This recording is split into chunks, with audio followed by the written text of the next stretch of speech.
Hey, all you rock stars. I appreciate you choosing to win and walk with Chris. I'm your host, Chris, and I'm switching up routines a little bit. I normally walk in the afternoon, but this is like the early morning hours.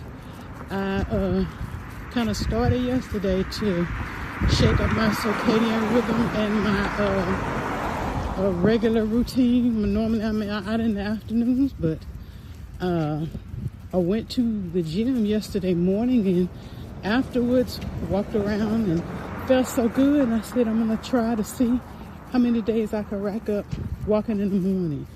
It's supposed to be really good for you, so we're gonna see that, but that's not why I came on. I had an experience this past weekend and I wanted to talk about that. I wanted to bring up two trains of thought at the same time. One is when somebody shows you, and the thought is when somebody shows you who they are, believe them. That's one. And two, never regret the time you spend truly caring about somebody from your heart. Never look at it as time spent, time wasted. Because caring for somebody from your heart speaks to your character. It speaks to your godly attributes. You know, the Lord gives us wisdom and discernment, but he also gives us compassion and grace for our lives. And he gives us that, not just for us, but for us to show others grace. So never beat yourself up or call yourself stupid for caring about somebody, even if the person you cared about turns to do you wrong. You know, because Jesus died for the ungodly and the ungrateful. He died for them, and all of us were such as them. So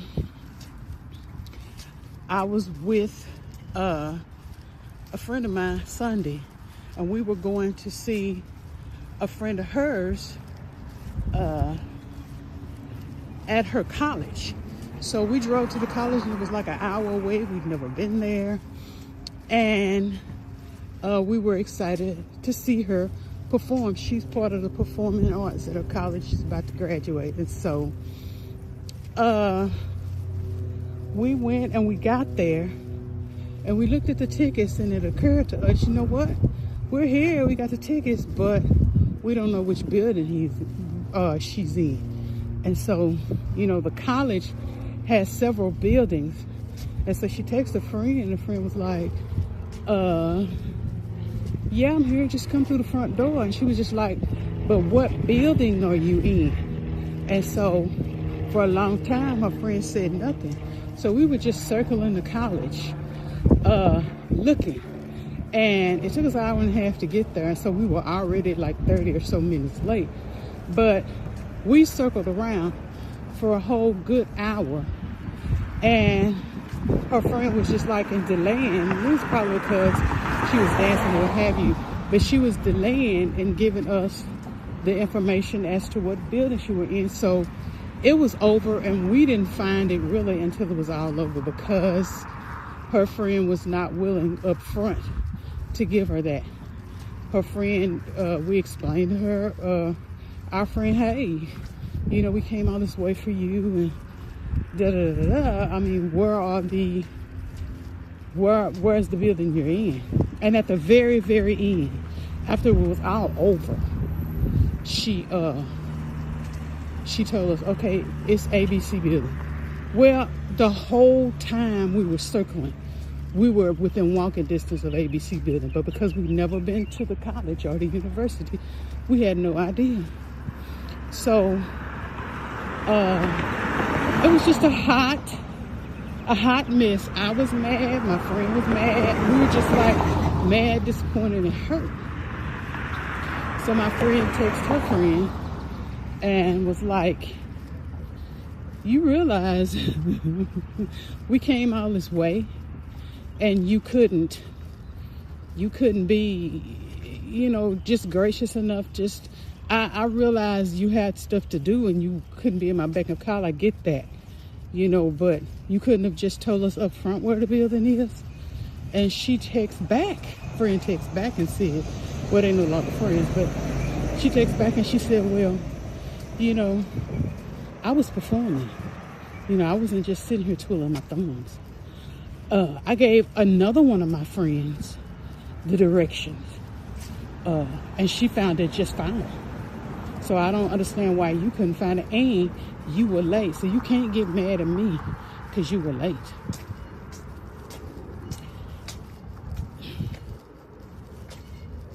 And pretty much that was it. She said some other really just off the wall stuff.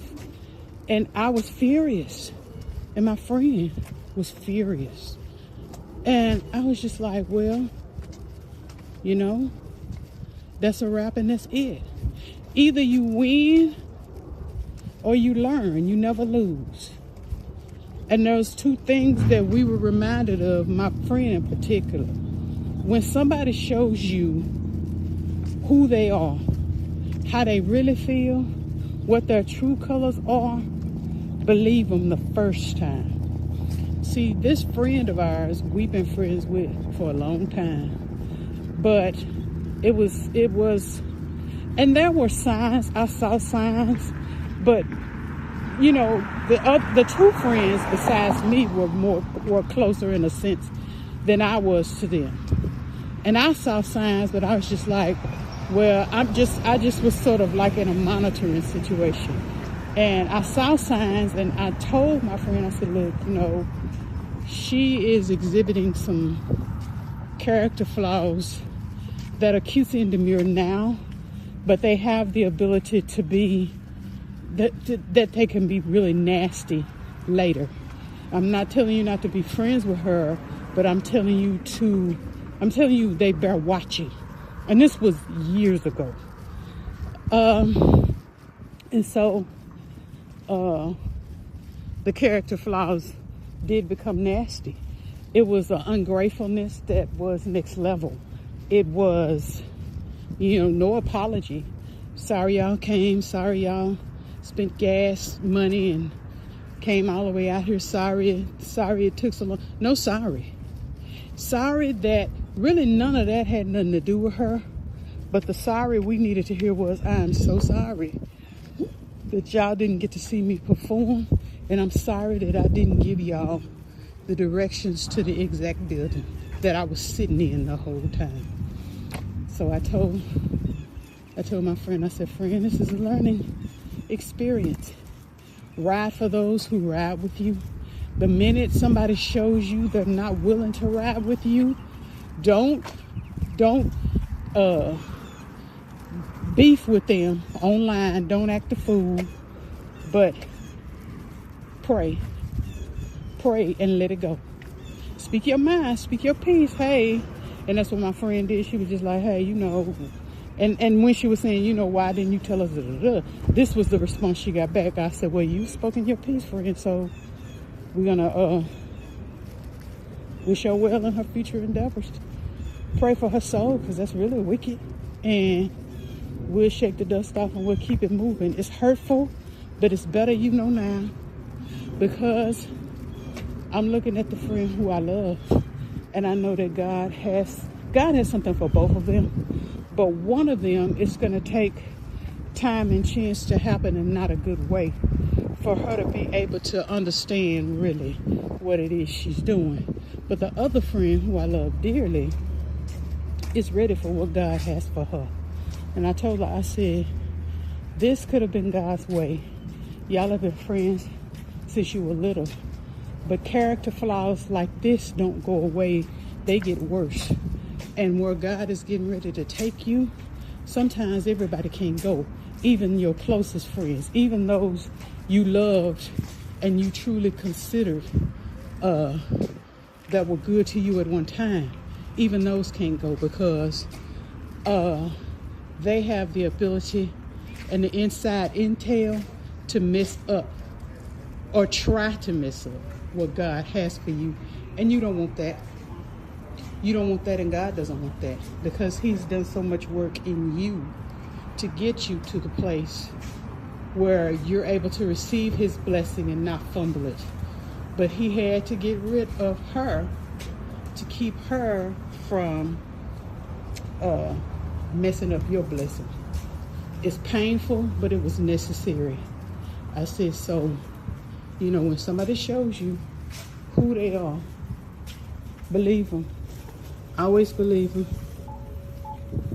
Believe them. People will lie on other people all the time. People to a certain degree, you're welcome, will lie on themselves, you're welcome. They'll lie on themselves, but not for the things that build character. They will not do that. So know that when somebody shows you who they are, believe them. But then number two, we're getting ready for probably Easter, St. Patrick's Day. Yeah. So they're clearing it all out. They got that, but it's probably more coming. So believe him the first time. And then number two, never beat yourself up, because she began to beat herself up. You know, why didn't I see it? I'm so stupid. And I can't believe she did this, and it's all my fault. I said, no, ma'am, we're not going to do that. Never beat yourself up for being who God created you to be. You are a person who is compassionate and loving, because those things are all things that God is to you. God is gracious to you. He's compassionate and full of mercy with you. And he asks that you treat everybody with that same grace and compassion. And he didn't put any cap on that, you know, because think about it. Jesus was gracious to the most ungracious, ungrateful people. He was. He was gracious to Judas, and Judas had him killed. So never apologize or never beat yourself up for being what God created you to be. He created you to show the grace and compassion to your friend that you showed, because he shows it to you every day. And he doesn't want, he didn't put in you any less. He didn't. When you received his spirit, you received all of his spirit, and his spirit is one of compassion. It's one of discernment, but it's one of compassion as well. So always, you know, be discerning, but be easy on yourself. Embrace all that God created you to be, and know there's a lesson from every interaction. Doesn't always feel good, but it's always profitable. It's always profitable. It always produces a harvest of righteousness. It produces a harvest of righteousness by those who are trained by it, those who can actually learn something from it and get beyond the hurt of it and look at the lesson in it. It makes you a wiser person. Makes you a wiser person. So that's our lesson for the week. Somebody shows you who they are, believe them, and never put yourself down for being the person God created you to be. Never. As long as you continue to stay in the realm of being honest and forthright and being your authentic self that God created, you will draw like-minded people to you. People who don't want to use you, people who don't have agendas, and you will have friends over time. You won't have a lot walking in Christ. It's somewhat of a solitary walk, I've learned. But the friends you have will show up and show out for you like you do for them. They'll be to you what you order them, and you'll find joy in them. The joy is not in the quantity, it's in the quality. In the quality. Well, I'm getting my family some balloons for Valentine's Day, and while I do that, I'm gonna let y'all go. I appreciate all of you rock stars, you winners, for listening, and y'all have an amazing rest of your week.